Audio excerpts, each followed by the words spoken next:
Alors, ce qu'on va faire ici, c'est qu'on va ajouter d'autres images dans le flux du texte. Actuellement, il n'y en a qu'une seule, c'est celle-là. Et d'ailleurs, voilà, elle est bien différente de l'autre image qui est sur la première page, qui est une image flottante qui habille, elle repousse le texte. Si vous la bougez un peu, vous allez voir, ça va être flagrant. Voilà, le texte va être repoussé, ça calcule, voilà. Le texte ne peut pas passer sous cette image, elle a une fonction d'habillage qui a été mise sur elle. Elle repousse le texte. Évidemment, ça n'a aucun sens de la mettre comme ça, mais ça démontre que ça habille vraiment. Ça se passe dans le menu Fenêtre, habillage de texte, dans la version anglaise de InDesign, menu Window, Text Wrap. Pendant que cette image est activée, on a été enclenché la deuxième icône ici, habillage de texte, et comme l'icône le montre, on a une image qui repousse le texte, contrairement à la situation normale où le texte passe sous les images. Si on va voir dans la palette des calques, menu Fenêtre, Calque, Window, Layers,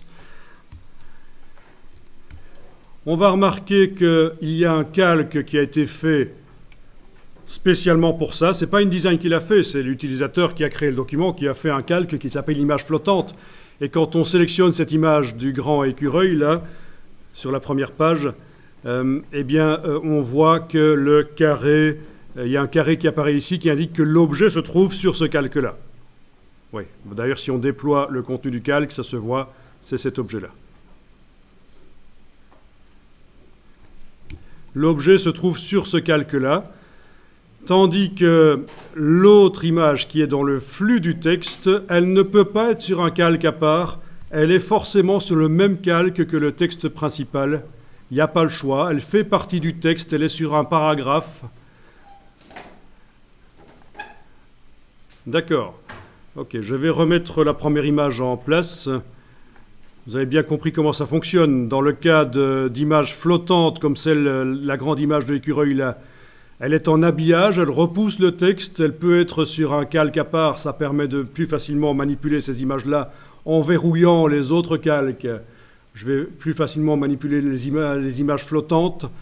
C'est la manière dont vous avez fait un document InDesign précédemment, lors du cours fondamentaux de InDesign. Ça permettait de faire des choses faciles et visuellement, c'était pas mal. Ça en jetait quand même déjà pas mal. Au niveau visuel, on était largement au-delà de ce qu'on peut faire avec Word.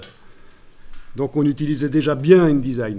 Ici, c'est un document en flux continu et c'est vraiment particulièrement intéressant dans le cas des documents, des rapports d'entreprise, des brochures, ça peut servir aussi.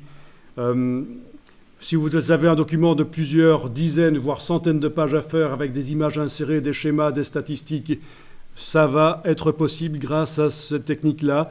Si on vous demande à un certain moment d'ajouter des images ou du texte ou d'en enlever, ça ne va pas être la catastrophe, ça va bouger tout seul dès que vous ajoutez ou vous enlevez, ça va se redéployer.